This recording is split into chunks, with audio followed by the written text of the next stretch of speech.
Boa tarde a todos mais uma vez. Palco 1, me escutam?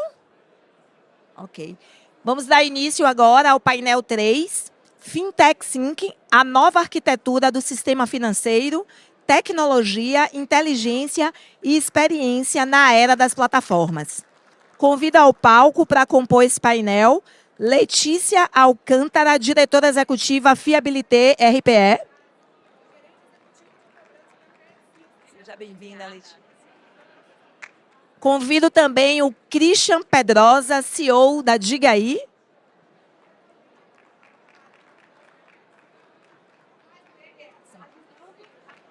E como host desse painel, chamo aqui ao palco o Carlos Benítez, fundador e CEO da BMP.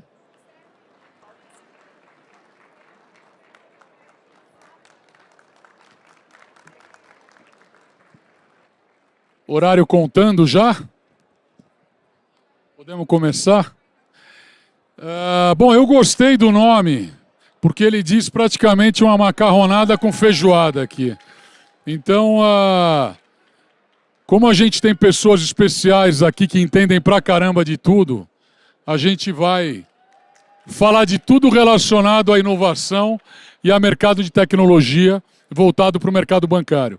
Primeiro eu queria que vocês se apresentassem. Christian, Letícia, começando pela Letícia, por favor. Obrigada. Boa tarde, pessoal.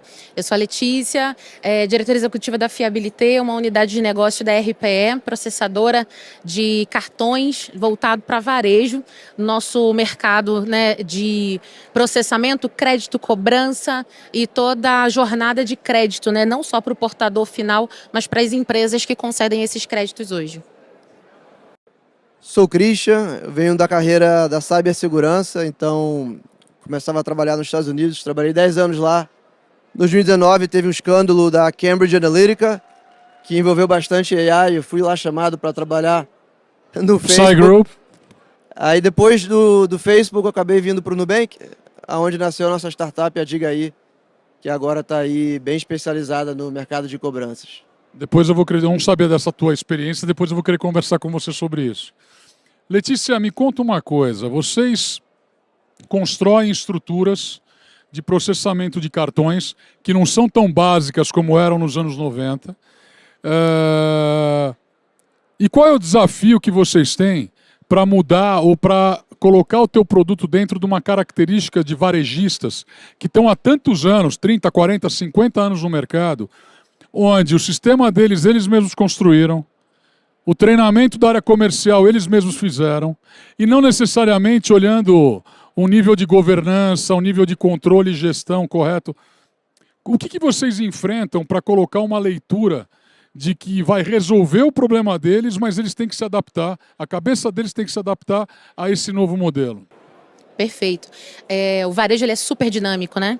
Além de toda grande, pela gama, na verdade, de produtos e de serviços que são vendidos através de uma administração, de uma administradora de crédito e do próprio varejo, houve uma mudança muito grande de pensamento, no meu ponto de vista, que é exatamente ele percebeu que, para ele avançar como varejo, ele precisava ter um braço de crédito muito bem estruturado. E esse braço de crédito, ele não é simplesmente uma única solução. Na verdade, são diversas soluções que precisam ser implementadas de ponta a ponta para dar certo. Então, o varejo ele entendeu, começou a entender que o crédito ele sai daquele caderninho do CDC mais tradicional e ele vem para uma transformação, na verdade, de crédito digital. E o que nós fazemos, né? Nós fazemos exatamente essa ponte. O tradicional, né? O tradicional do varejo, a forma como ele concedia, a forma como ele enxergava, traduzir para ele que ele pode manter a essência dele, mas com mais tecnologia, com ferramentas de mercado que vão direcionar ele para uma decisão mais assertiva, valorizando a história dele, porque ele chegou até ali e ele está continuando, inclusive, mas que ele precisa desse aparato, ele precisa de toda essa estrutura para ele poder avançar muito mais. Então, desde a concessão de crédito, processar o cartão, até cobrança, enfim, até cessão dos recebíveis de cartão para FDIC, enfim. Então, toda a jornada que acontece dentro do crédito para o varejo, nós estamos ali representando. E complementando, falando de crédito, já que o evento está relacionado a isso, Em todas as conversas e análises de carteira que eu tive de varejistas, a gente entende que a conta deles é o que sobra.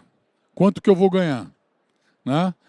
E a gente que vem de instituições financeiras, a gente tem uma característica muito boa. A operação tem que ser lucrativa financeiramente, né? Mas o varejista, ele tem a margem do produto e ele tem a margem do crédito, do spread bancário. E ele várias vezes sacrifica o spread bancário para poder vender mais. E ele não se importa muito com isso.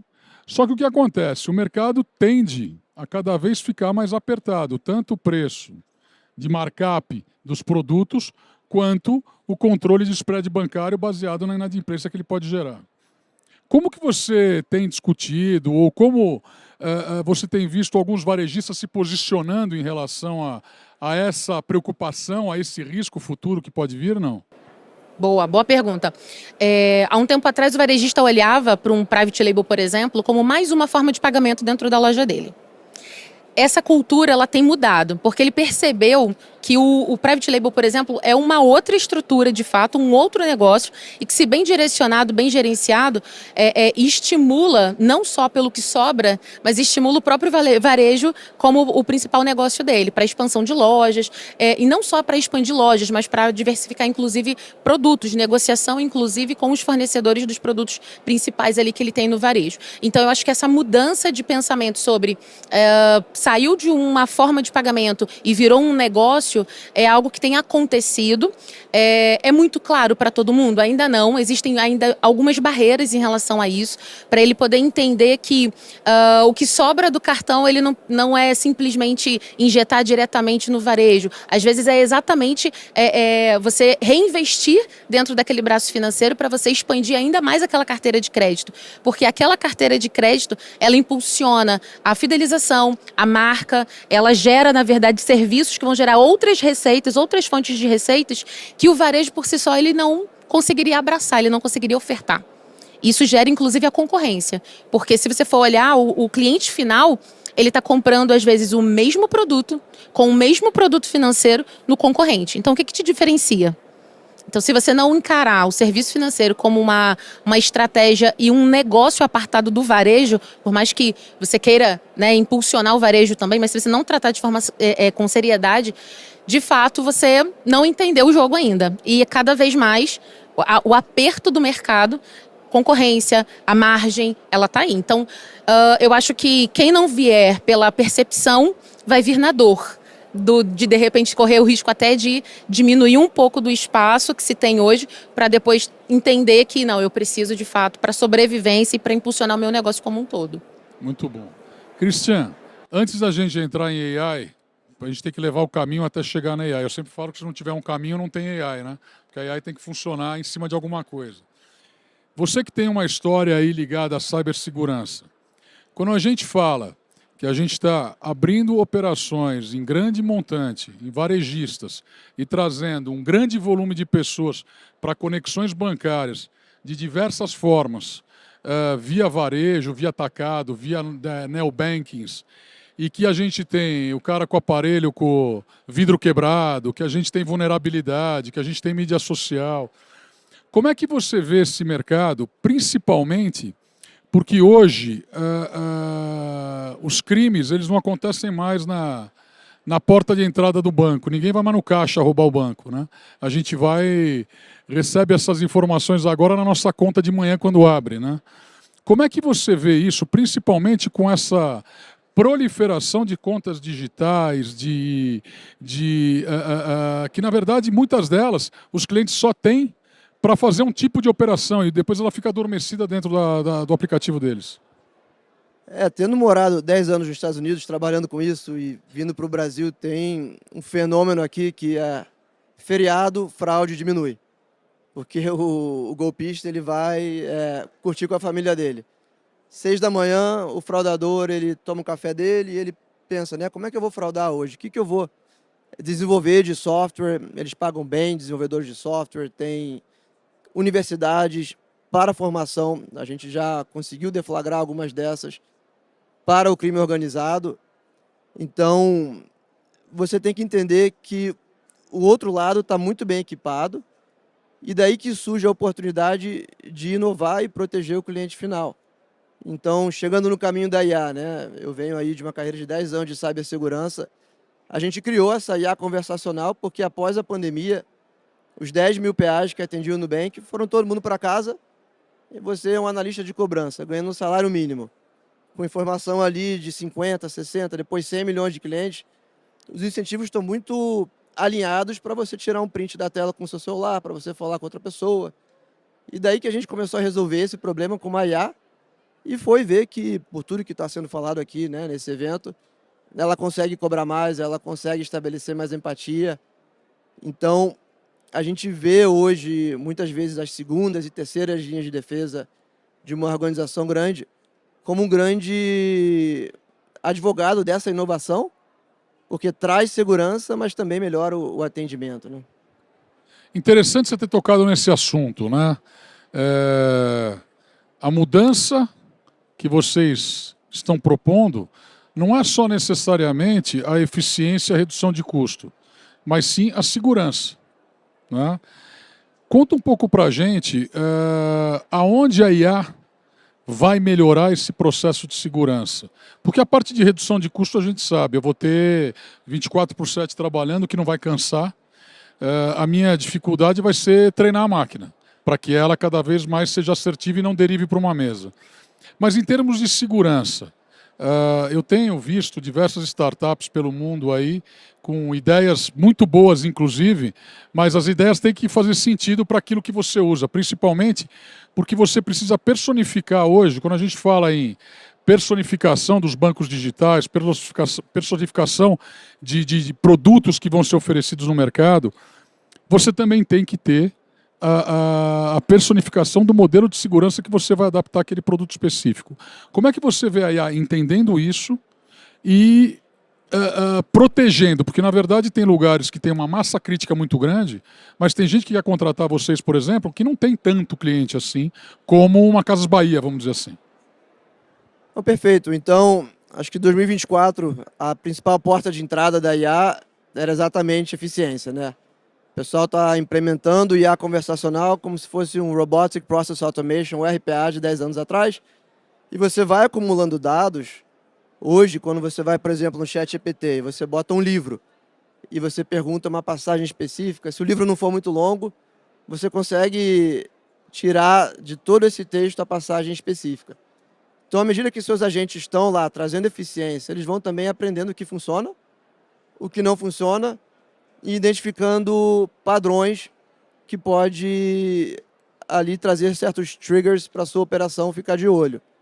Então, isso é muito importante ter essa evolução de eficiência para poder olhar os dados em tempo real e sempre colocando os seus usuários em um grupo demográfico, num recorte, onde você não tira um usuário e fala, olha, eu sei aqui que o Carlos ele está fazendo isso. Não.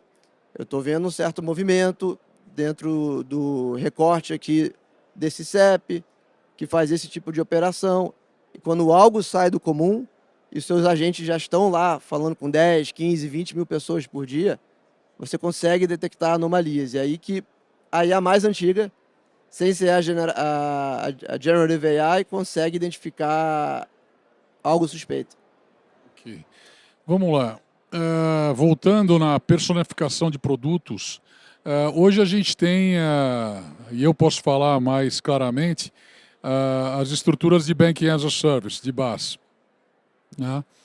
E o que a gente mais enfrenta em BaaS são as conexões por API, porque quando a gente faz plataformas white label, a gente tem um certo controle, porque está dentro da própria estrutura da instituição financeira.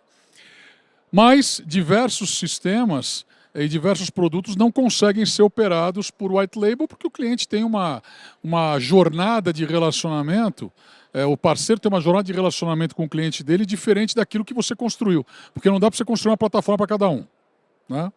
Como é que a RPE, Letícia, ela se comunica em relação a esses clientes, porque ela deve integrar via APIs os serviços, e como que ela se protege dessas informações, da proteção de dados e da proteção da transação. Por que eu estou te perguntando isso? Porque a gente teve a consulta pública 108 de Banking as a Service agora no final do ano, e a grande discussão é a seguinte: o white label te protege mais, a API te protege menos. Mas o grande mercado está em API. E a API é a forma de você ganhar escala, de você crescer, de você se posicionar. Só que da mesma forma que você cresce, você também traz problemas para dentro de você. Como que vocês enxergam isso? Ótima pergunta. Assim como no painel anterior, a gente estava falando sobre a 4966, né? E como que foi o impacto dela, não só, por exemplo, para a contabilidade, para fiscal, mas para o negócio como um todo. E quando a gente fala de segurança, quando a gente fala de API, de comunicação, de integração, a gente também tem que ter o mesmo raciocínio. Isso vai trazer para a gente não só um viés de segurança ou buscar uma blindagem ali para o que a gente vai colocar na prateleira ou escalar, mas qual é o efeito disso em todas as outras frentes. Na minha oferta, na minha segurança, né? No meu pós-venda. Então, qual é a diretriz, vamos dizer assim, que a gente acaba tomando? Hoje, nós temos a possibilidade, né, de integrar tudo por API, seja entregar para o cliente também as APIs para ele plugar os serviços que ele entenda que faça sentido, mas na maioria das vezes o serviço final ele é muito mais bem aceito e até mesmo mais rápido e prático e mais seguro de ser implementado do que simplesmente disponibilizar para ele uma série de APIs. Então, hoje, para a gente se comunicar com parceiros, com o cliente, de fato a API a gente escuta como sendo o principal canal ou a principal ferramenta, vamos chamar assim. E tem um desafio de segurança dela, porque você precisa blindar as camadas. O que eu vou liberar? O que esse serviço que eu estou prestando para o meu cliente necessariamente precisa? Antes a gente tinha um pensamento de liberar acesso total, vamos dizer assim, a todos os dados que existem ali dentro. Mas eu preciso saber exatamente a sua finalidade. O que você precisa? E a partir disso a gente começa a construir camadas de segurança e até em construções de infra também, para que a gente não onere, e aí falando de eficiência, falando de segurança, mas dando para o cliente opções. Eu acho que a grande diferença da API é você dar a opção para ele, dele fazer do jeito que ele entende que precisa ser feito, ou de eu fazer para ele da forma que ele precisa. Quando você fala de escala, como que a gente padroniza, né?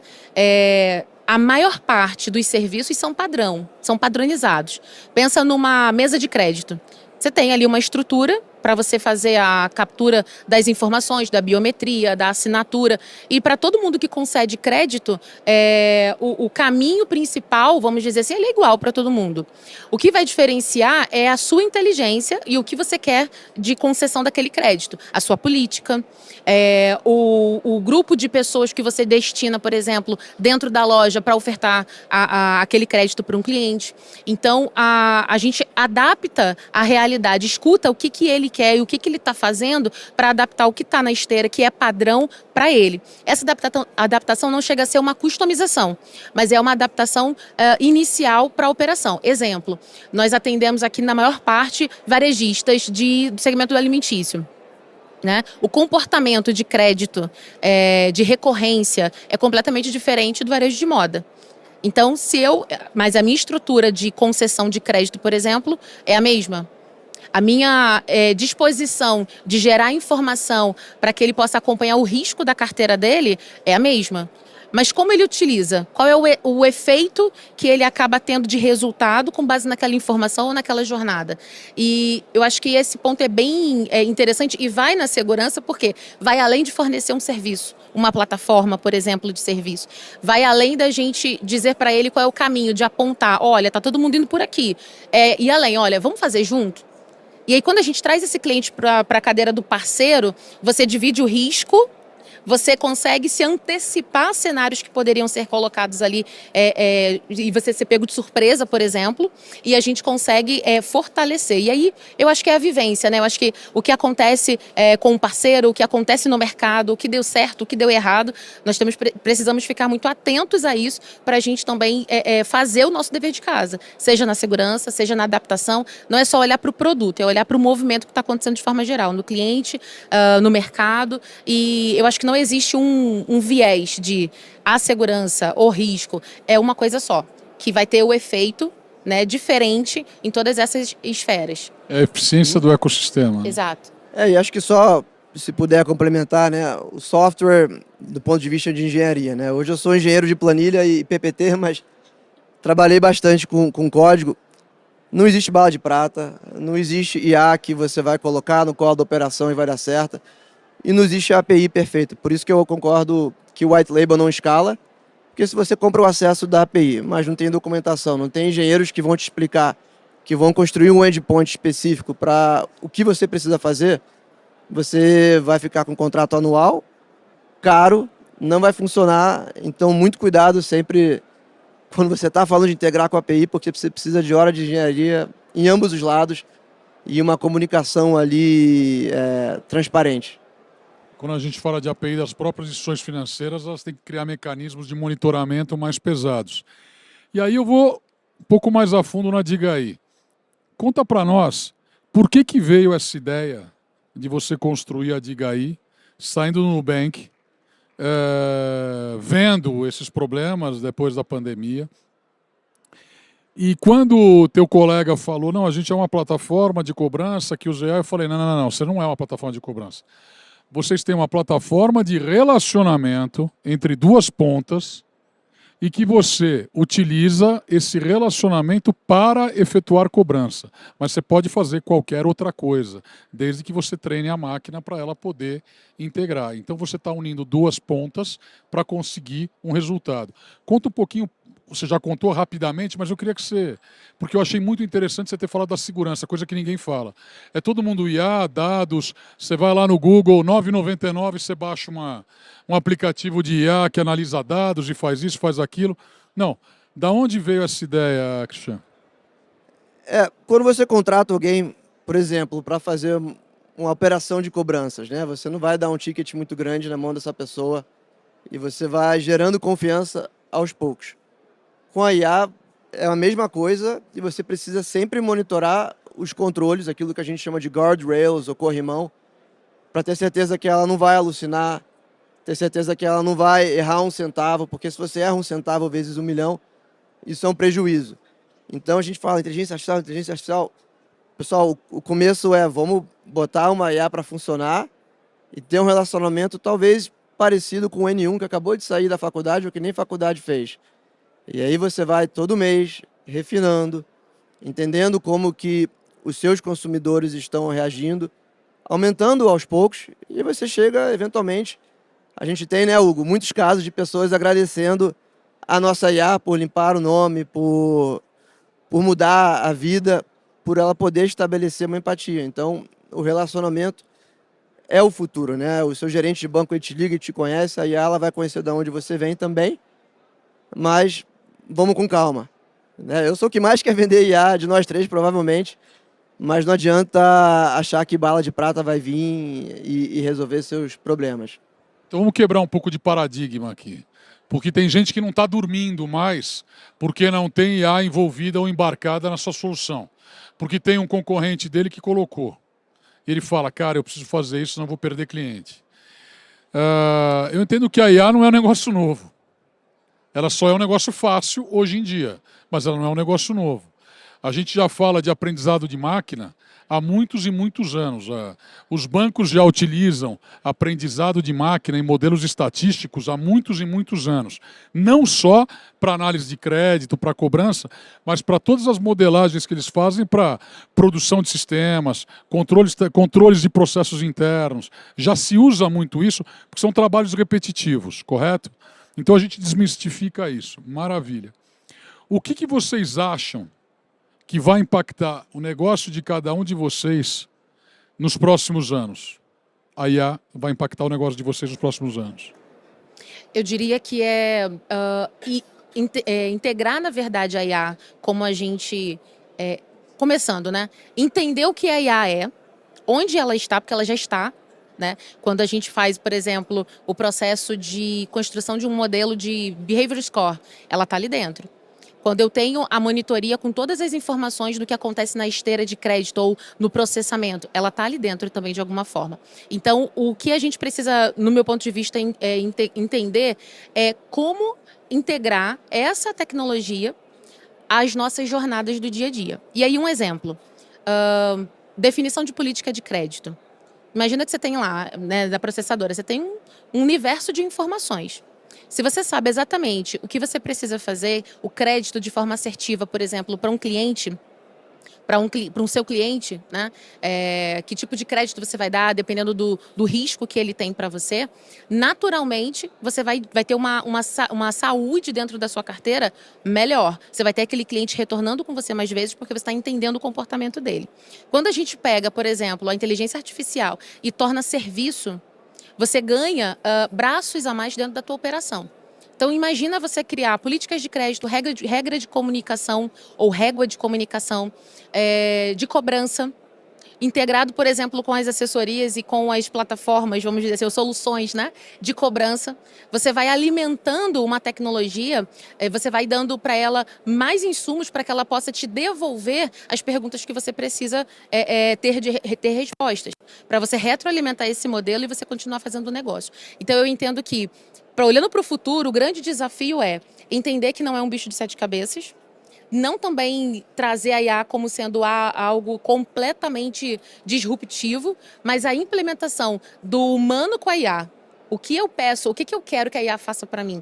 Eu acho que essa é a grande pergunta. Porque dessa forma, dentro do seu negócio, cada um dentro do seu negócio consegue começar a vislumbrar como você começa a colocar a IA dentro do teu processo. E aí você tem melhoria, por exemplo, na sua eficiência. Você consegue, inclusive, fazer treinamentos com a sua própria equipe, se comunicar melhor com o seu cliente final, absorver informações que, de repente, você só vai ter se ele for à sua loja ou se alguém ligar para ele, dependendo da conversa que você vai ter com esse cliente, do relacionamento. Então, quando você tem outras fontes de informação segura e você consegue retroalimentar as informações que você já tem e tornar isso um serviço, eu acho que esse é o próximo passo para a gente mudar a chave do que é IA na prática, dentro da operação. Assim, tem que começar do ponto de vista aqui de IA para cobranças. Começa devagar, mas é muito comum nos nossos parceiros, depois de 2, 3 meses, você congelar, por exemplo, vagas de N1. E o que acontece? Quando a IA está encaixada, você sobe a barra do N2, que sempre vai ser necessário, você sempre vai precisar de um ano. A gente tem pessoas que ligam para a gente, para nossas IAs, de madrugada, querendo cometer suicídio. Você não vai botar uma IA para pedir para o cara sair ali da janela. Mas o que acontece, e isso vai, eu acho que vira a ser um problema bem sério, e eu tenho um filho pequeno, então me preocupo com isso. Quando você tem uma IA funcionando, você sobe a barra do seu atendimento, do seu estratégico. A gente vê que quem consegue fazer o transbordo bem é alguém que entende de estratégia, alguém que entende de negócio. E para você trabalhar bem com IAs, você precisa ser um bom gestor. E não é na faculdade que você aprende a fazer gestão. É aprendendo, sendo gerenciado. Então a gente vê isso um risco, porque pula ali algumas etapas que todos nós passamos nas nossas carreiras, né? De fazer o operacional, de ficar fazendo o Ctrl+C, Ctrl+V. Agora você tira isso, passa para um papel muito mais estratégico. E quem não tem, né, esse conhecimento estratégico? Como que a gente treina essas pessoas?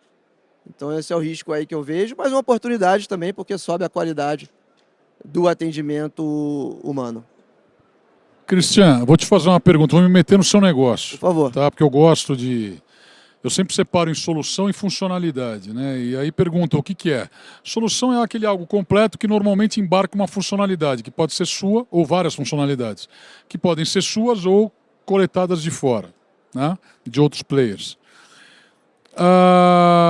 As instituições financeiras tradicionais, elas têm o péssimo hábito de monitorar o cara só quando ele atrasa. Entendeu? Isso é um péssimo hábito. Tá? Porque, na verdade, o roadmap é tão longo, de tanta coisa, de muda aqui, muda ali, troca o time, troca o sistema, coloca uma camada nova, que você acaba não olhando o dia a dia da operação. E aí você levanta só quanto que você tem de atrasado. Né? Faz sentido para o teu negócio, por exemplo...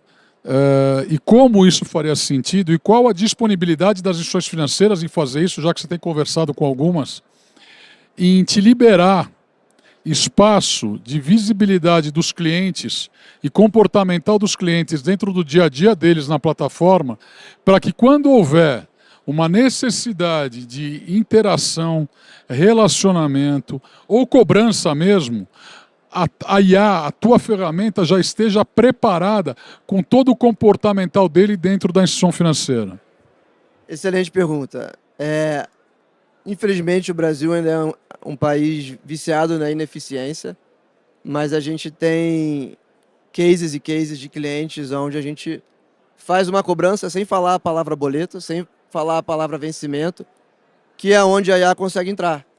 Então a gente tem cases de academias, por exemplo, onde eu falo, olha, eu vi aqui que você só fez 3 aulas de spinning essa semana, você já viu essa outra oportunidade aqui de você vir e fazer um personal de graça? E aí o cliente ali, antes de renovar ou antes de virar um inadimplente, ele fala, pô, peraí, acho que é interessante isso, eu vou querer pagar mais um mês. Então esse tipo de hiperpersonalização traz o devedor para um relacionamento melhor com o credor. O que é algo que é muito difícil de você explicar para alguém que está acostumado a fazer a cobrança por massacre, mandando 30, 40 mensagens por dia e no dia seguinte começar a mesma coisa. Mas aí entra naquilo que a gente estava falando ali. Tem que ter gestão, tem que ter top-down, tem que ter inovação, porque no Controle. Controle é importantíssimo, tudo tem que ser auditável, né? Pensa que hoje você tem uma indústria de auditoria, de transcrições, daquilo que os seus PAs humanos estão falando. Com a IA você não precisa disso, porque a qualquer momento você faz uma pergunta, olha, das minhas estratégias aqui de negociações, tem algumas que estão sendo mais eficientes, e aí eu consigo ver, olha só, nessa faixa aqui de atraso, se a gente está falando de dívida educacional, a pessoa, antes de você cobrar dela, ela só quer falar com alguém. Ela só quer empatia e muitas vezes a agência ela já vem dando um desconto. Quando você nem precisava dar um desconto, era só falar. Ela nem quer que você resolva o problema dela, ela quer só falar, vou resolver, né? Deixa que eu te ligo de volta. Eu ia só complementar que, às vezes, nem precisa chegar na etapa de você falar com o cliente, né? O CPC, famoso CPC. O cliente ele já dá indícios de como ele vai ficar, se ele vai ficar inadimplente ou não, muito antes. Então, por exemplo, nós utilizamos, por exemplo, a inteligência artificial, a questão da modelagem. O Behavioral Score ele dá isso. Há quanto tempo ele está na tua base? O quanto que ele compra? Quanto que ele recompra? Tem serviço financeiro? Como é que é o vencimento, data de vencimento e data de pagamento? Como é que é o atraso? Esse cliente ele é reincidente em refinanciar a fatura? Essas informações são muito importantes para a cobrança. Então, quando a gente tem uma estrutura de dados, né, uma integração inteligente, a gente fomenta isso, por exemplo, para uma empresa, para um parceiro de cobrança, quando esse portador, né, estiver na frente da cobrança, seja num chatbot, seja com um humano, seja com um WhatsApp, você vai saber que tipo de oferta você vai direcionar para ele. E além disso, pelo comportamento e pelo histórico de compra, de pagamento, até mesmo da dívida, né? Se ele já teve dívida com você, se ele é reincidente, se ele pagou o mínimo, se ele pagou o total, enfim. Você já vai saber que tipo de oferta, porque você vai ter o risco. Olha, a probabilidade daquele portador vir a ficar inadimplente com você é X%. Quando isso, do corte de fatura, qual é a probabilidade daquele grupo de clientes efetuar o pagamento no dia de vencimento? Você começa a fazer uma cobrança preventiva ou um lembrete, aí depende muito do script, da abordagem, muito antes. Então você diminui, por exemplo, a primeira rolagem para a primeira cobrança. E automaticamente você diminui o que está rolando consequentemente. Então eu vejo que essa jornada da cobrança, ela já está ali. O cliente ele já está falando com o comportamento dele, com os dados que ele gera. E se eu puder complementar, né? As pessoas acham que eu sou maluco, que eu fiquei 10 anos nos Estados Unidos e resolvi voltar. As pessoas falam por quê? A gente tem uma oportunidade muito grande no Brasil. Primeiro que a gente manda áudio no WhatsApp 4 vezes a mais do que o resto do mundo. E a gente é um país onde a gente se comunica com muito contexto. A gente vê ali nos nossos dados, próximo ao carnaval, já é outro tipo de humor. E no áudio você consegue extrair muita informação. A gente tem aqui um laboratório muito bom para, de fato, entender a jornada de um CPF antes de virar devedor, antes dele comprar. Então tem muita oportunidade e por isso, né, que eu vejo que empresas como o Nubank, claro, como a Digaí, consegue formalizar e solidificar o Brasil como o paraíso das fintechs e exemplo, né, para o resto do mundo. Né? Todo mundo vem para cá, investidor de fora, entender como que fintech faz aqui E é só o começo, né? A gente está só começando, quebrando esse paradigma. Vai ser bacana aí a jornada. Eu vou primeiro te dar um up do porquê que isso acontece. Isso acontece por vários motivos. Começa pelo spread bancário. Começa pelo custo de transação. Tá? Você, com uma estrutura bem montadinha, bem organizada, você consegue transformar ela em lucrativa rapidamente. Tá? Apesar que tem aquela turma que capta dinheiro e passa 10 anos aí sem dar lucro, mas a grande maioria consegue fazer isso. Tá? Então, o que atrai é o spread bancário. Outro, o sonho do brasileiro é ser banqueiro porque ele entende que o banqueiro é rico e o banqueiro é bem-sucedido. E, na verdade, mudou um pouco esse processo. Hoje, o banqueiro não é o cara que tem a licença bancária, o banqueiro é o cara que tem o dinheiro já. Então, ele acaba se metendo num ambiente regulado sem a proteção e sem a organização devida. E acaba pagando uma conta caríssima por isso. Todos os neobankings pagaram, se organizaram, tinham capital suficiente para isso, mas muitos outros morreram no meio do caminho. Tem aquele mapa do distrito fintech, não sei se vocês já viram aquilo, tem de 2015 até, só aumentou, né? Só que se você pegar a turma de 2015, não existe mais ninguém aqui agora. Tem o Nubank, mas não tem o resto. Tem mais ninguém. Foram plataformas novas criadas, e se você for ver hoje, a grande maioria são funcionalidades. São modelos de negócio que ajudam algumas soluções a funcionarem. Né? Mas aí eu queria um pouco de futurologia. Tá? Eu sou o cara que normalmente dou essas respostas, mas eu prefiro hoje ouvir. Tá? Porque até me ajuda nas minhas próximas divagações. E aqui a gente está no evento de bancos, então a ideia é ir para esse segmento. Como é que vocês acham que vai ser a relação? Vou começar pelo Christian, porque a Carioca é vendedora pra caramba, você viu, né? Puta merda. Vou te falar, já contratei qualquer serviço que ela vender aqui. Como é que vocês acham que vai ser o papel dos bancos? Para com esse negócio de fazer pagamento pelo WhatsApp e que não sei o quê, a criatividade ali, criatividade aqui. Isso aí são mudanças, tentativas, umas podem dar certo, outras podem dar errado, mas de forma macro. Como que vocês imaginam que vai ser a relação de uma instituição financeira no mercado entre usuário final, entre cliente que contrata o serviço deles, que pode ser BaaS, pode ser oferta de produto direto, pode ser investimento. Como é que vocês acham que vai ser essa relação banco-cliente? Boa. Já que você autorizou, né, usou a palavra futurista. E pode usar, e pode viajar. Eu vou viajar, mas eu estou trabalhando para esse futuro, né, aqui do que a gente pode, né. Aí ela permite a gente fazer o que a gente faz aqui, tomando um café, né, espero que também uma cerveja de vez em quando. E o banqueiro, muitas vezes, ele é quem tem condição de ajudar alguém, claro, com risco calculado. E esses polos, esses clusters de network que existem na população, muitas vezes as transações financeiras acontecem ali.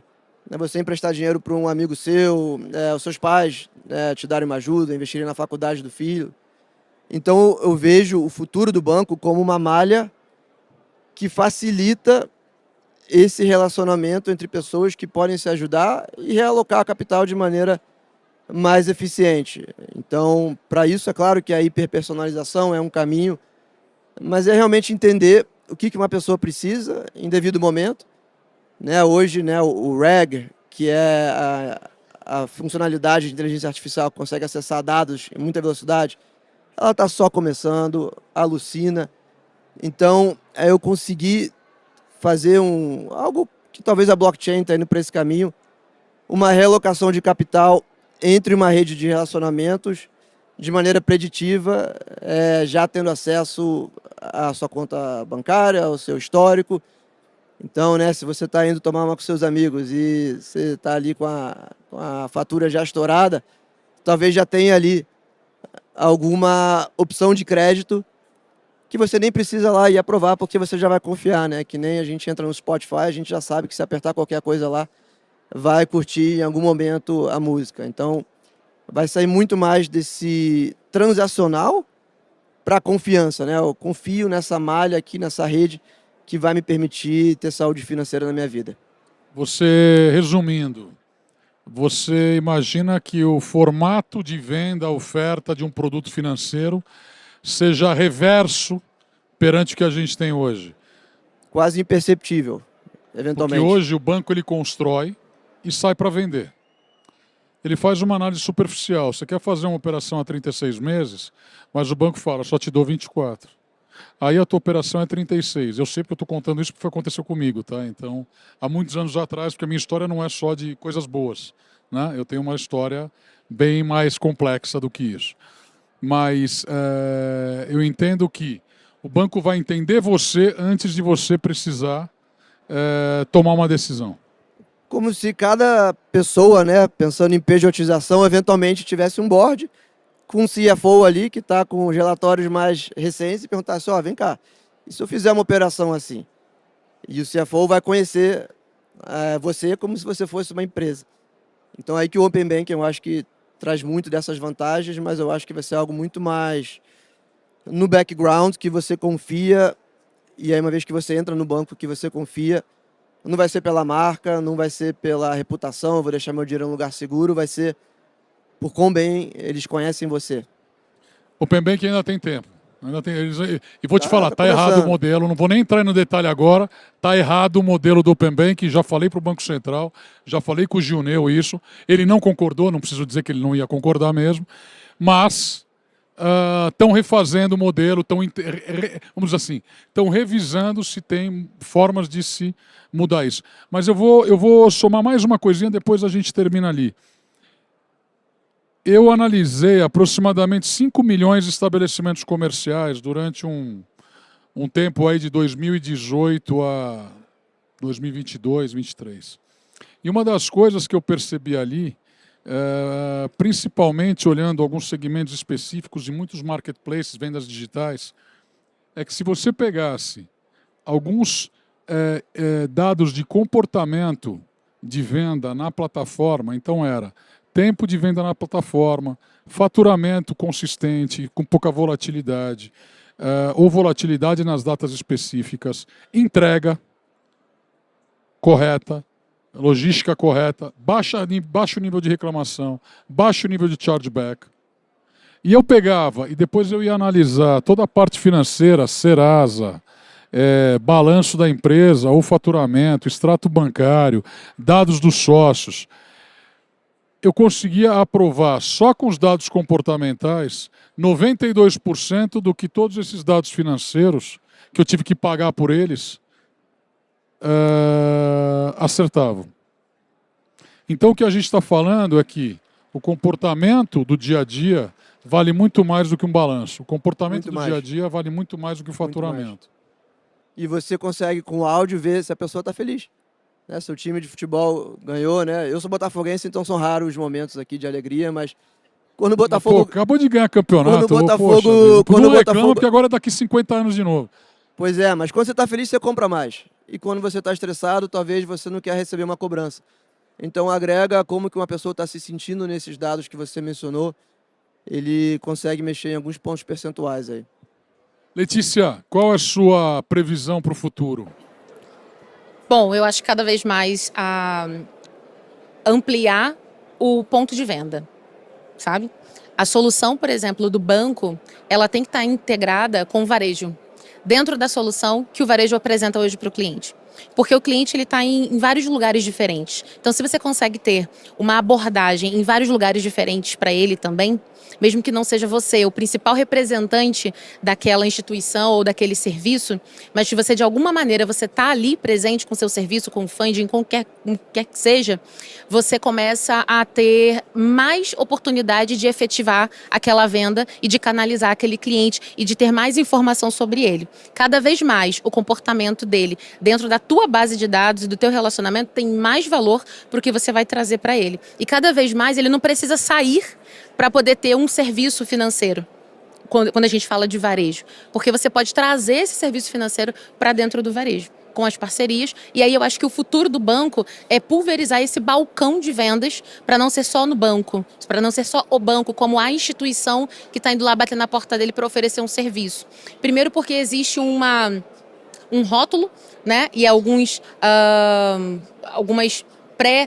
definições, por exemplo, desse comportamento, mas porque às vezes ele vai ter que começar um relacionamento. E aí vamos botar na ponta do lápis quantos bancos, quantas ofertas, quantas possibilidades, quantos contratos, quantas negociações. Quando você vai falar com o cliente final, através do varejo, que ele vai comprar comida todo mês, toda semana, dependendo da situação, que ele está ali dentro ofertando e vivendo, na verdade, a jornada dele, da compra, por exemplo, da família, a comunicação com a cobrança dele muito mais assertiva, porque está bem refinado com o comportamento dele, então você tem uma expansão do banco dentro desse balcão. Então eu acho que é muito nesse caminho que a gente vai fazer a Serão novos expansão. canais de distribuição. Novos canais de distribuição, explorando Perfeito. melhor, no bom uso da palavra, Perfeito. da exploração. Já está todo mundo olhando para a gente levantar aqui. Para a gente terminar, como é que o pessoal fala com você? Como é que o pessoal fala com a RPE, com a Fiabilité? Como é que eles falam? Óbvio, não é para dar o teu telefone, mas vai entrar no site. O que você imagina que eles podem aprender com vocês? Maravilha. Crédito, cobrança, toda a jornada de emissão de crédito para varejo, né? Independente do segmento. Estamos aqui, eu, Pedro, tem um time aqui da RPE, então nós estamos aqui para tirar qualquer dúvida também e abrir caminhos, possibilidades. O site também é uma grande oportunidade, LinkedIn da gente que está disponível também. Acho que são os meios de comunicação mais assertivos nesse momento. Cristian, você, diga aí. Diga aí, é Diga isso. aí. Bota no Google, diga aí, mas se quiser trocar uma ideia, a gente está com um stand ali. E doido para conversar e aprender os problemas. Muito bom, gente. Obrigado. Até a próxima.